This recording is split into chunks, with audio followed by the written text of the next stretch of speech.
आपने तायात कहा, अल्हम्दुलिल्लाह तायात MQM और APMS के कारकुन है। बात करो कानूनी गैर कानूनी कारकुन। हम समझा रहे हैं कि समझ जाएं, कौम को इस तरह से गिरवी ना रखें।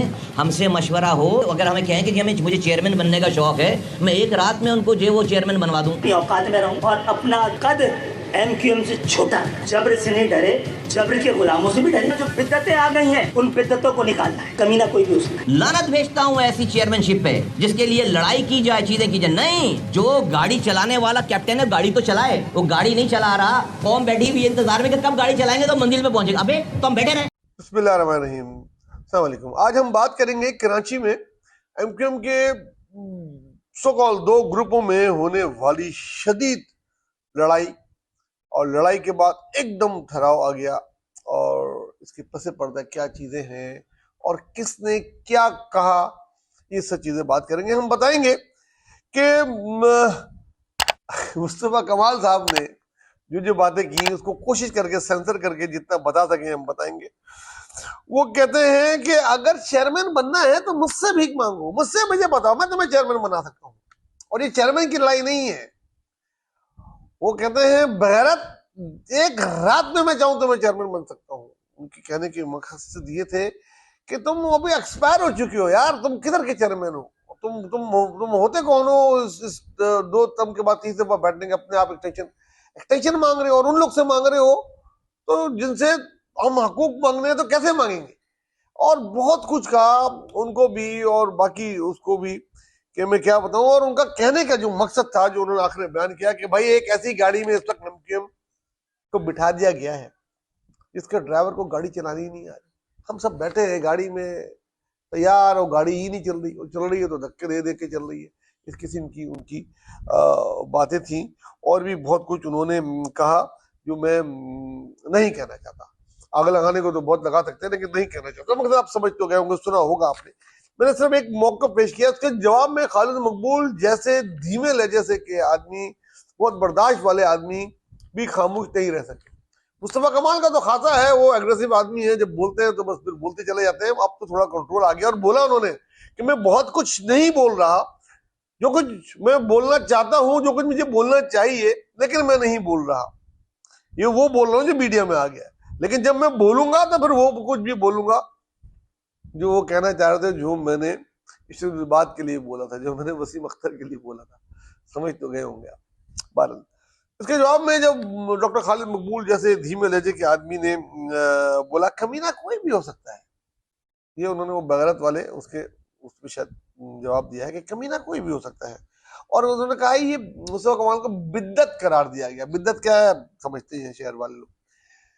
बोला बिद्दत को मैं निकाल दूंगा अब अपनी पार्टियों से। ये जो बिद्दत लाने वाले लोग हैं ना, नई नई चीजें लेकर आ रहे हैं पार्टी में, नई नई फरमाइशी प्रोग्राम ला रहे हैं, उनको मैं निकाल दूंगा और निकाल बाहर करूंगा।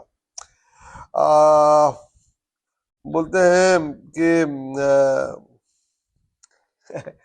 वफा की आरजू एक बेवफा से भूल थी मेरी। बोलने का मकसद उनका है कि वफा की आरजू एक बेवफा से भूल थी मेरी, कागज के फूलों से खुशबू आ नहीं सकती, इस किस्म की और बहुत सारी, लेकिन उनसे कम धीमे लफ्ज में वो हमारे यहाँ बोलते हैं ना कि रेशमी रुमाल में लपट के चमाड़ मारे हैं। और इस पर बहादुर कौम के जो बानी थे वो भी चुप ना रह सके, और उन्होंने आवाम से अपने जो चैनल पे वो खिताब विताब करते हैं उसमें उन्होंने कहा कि महाजिर कौम देख लो, अब तुम लोग फैसला करो महाजिर कौम की तबाही का जिम्मेदार कौन है। उन्होंने 2-3 नाम लिए, उसमें से इन दोनों का भी नाम था, बाकी नाम यहाँ रेवलेंट नहीं है तो मैं नहीं लेना चाहता। तो बोला महाजिर कौम के जिम्मेदार कौन है, आप फैसला करें। खैर ये लोग तो फैसला कर ही चुके हैं, इन्होंने तो उनको ही जिम्मेदार पहले करार दिया हुआ है, असेंबली में भी करारदाद किया, वो उससे पूछ रहे हैं। ऐसे में आफाक अहमद जो इन सब में सीनियर हैं, और मेरे ख्याल में अल्ताफ के बाद सबसे सीनियर हैं, और वो दिन ब दिन शहर में इस लड़ाई का फायदा भी उठा रहे हैं, सियासत में उठाया जाता है और मकबूल हो रहे हैं, क्योंकि अब नौजवान तो इन दोनों के साथ नहीं है लगता ये शहर में, खालिद मकबूल के साथ भी और मुस्तफा कमाल के उस लड़ाई के बाद तो बिल्कुल भी यूथ पीछे हो गई है। वो अब औरंगी टाउन के जलसे में जो उन्होंने काफी अच्छा जलसा किया, बहुत कम नोटिस पे बड़ा जलसा था, जैसे जलसा कह सकते हैं, जलसी नहीं, उसमें भी उन्होंने खिताब किया और बाद में उन्होंने बात करते हुए बोला कि मैं तो इनको ये मशवरा दूंगा कि अब एक दूसरे के कपड़े नहीं उतारो, नंगे हो रहे हो तुम लोग। पर्दा, लोग तो पर्दे में नहाते हुए भी पर्दा करते हैं, तुम लोग क्यों नंगे हो रहे हो? और अगर आपस में इख्तिलाफात हैं, होते हैं, बैठो, बैठ के बात करो। और फिर कहा कि ये वो जमात ही नहीं रही जिसको एक चेयरमैन चला सके, इनको तो कमेटी बना के आपस में फैसले करके आगे बढ़ना चाहिए। और जो चीजें बहरहाल, लेकिन मीडिया में इतना नहीं गंदा करो, इतना नहीं करो कि उठ ही ना सको, इस किस्म की बातें उन्होंने की। ये सब चीजें थी। हम इस पे ही बात करना चाहेंगे कि ये क्यों है, क्या है। ज्यादा लंबी नहीं, 2-3 मिनट की बात करूंगा। ये अब फिर एक साथ बैठ गए हैं कौमी असेंबली में। आज मुस्तफा कमाल ने इज़हार ख्याल किया, कल खैर मकबूल सिद्दीकी ख्याल करेंगे, साथ बैठे हैं। वो कहते हैं ना कि जब वो एक तस्वीर है बड़ी पॉपुलर हुई है, इसमें फिर आपके सामने चल रही होगी, दोनों साथ बैठे हुए हैं, एक का मुंह उधर है, एक का उधर है, ऐसे बैठे हुए हैं। तो उसमें भी बहुत तबसरे हो चुके हैं, बड़ी बात हम भी कर चुके हैं कि अब क्या बोले आप लोगों को। तो और साथ भी बैठते हैं, साथ खाना भी खाते होंगे, कभी वो भी होते होंगे, और फिर मीडिया में आके एक दूसरे के लिए ऐसी बातें करते हो, यार खुदा के लिए जो कुछ बातें हैं उसमें रूम में कर लो। और आप कहो ना कहो, झगड़ा चेयरमैनशिप का ही है। ये दो अलग अलग जमातें थी, इनका जो है ना निकाह पढ़ा दिया गया, एक कर दिया गया, वो मर्जर है, या उसको आप मर्जर बोले, आप उसको गैर मशरूत शमूलियत बोले, लेकिन वो हो नहीं पाई दिलों में। ये खालिद मकबूल थे ना, बड़ी मोहब्बत से लेकर आए थे मुस्तफा कमाल को, गले मिलाया, अपना भाई भी बोला, औहदे भी दिए और वजारत भी दी, बहुत सारी चीजें की। आज यही जो है वो बिद्दत हो गई, और यही जो है पता नहीं क्या क्या इनको कह दिया। और जो है वो बातें वो कह रहे हैं, बार बार रिपीट हो जाएगा। तो ये चीजें अगर आप लोग, मैं फिर वही बात करूंगा और आखिरी बात करूंगा, और वो ये कि यार कि आप लोग जब तक आपस में लड़ते रहोगे तो अपने दुश्मनों से कैसे लड़ोगे? कैसे अपने हकूक मांगोगे? किनसे हकूक मांगोगे? जो तुम्हारी सुलह करा रहे होंगे, जो तुम्हें बैठ के बोल लोगे, वो किसके हाथों में खेल रहे हो? क्या कर रहे हो यार? कुछ बैठो, सोचो, इतना भी नहीं गिर जाओ कि फिर नहीं उठ सको। सही कहा किसी ने। और अगर एक नहीं हो सकते हो तो अलग हो जाओ। जो नहीं होंगे उनको पता है यूतियों में दाल पहले ही बट रही है, फिर तो क्या होगा। बहुत सारी चीजों में चलना। आज पीपल्स पार्टी और है और नून लीग में कितना इख्तिलाफ है, आपको अंदाजा है इस बात का?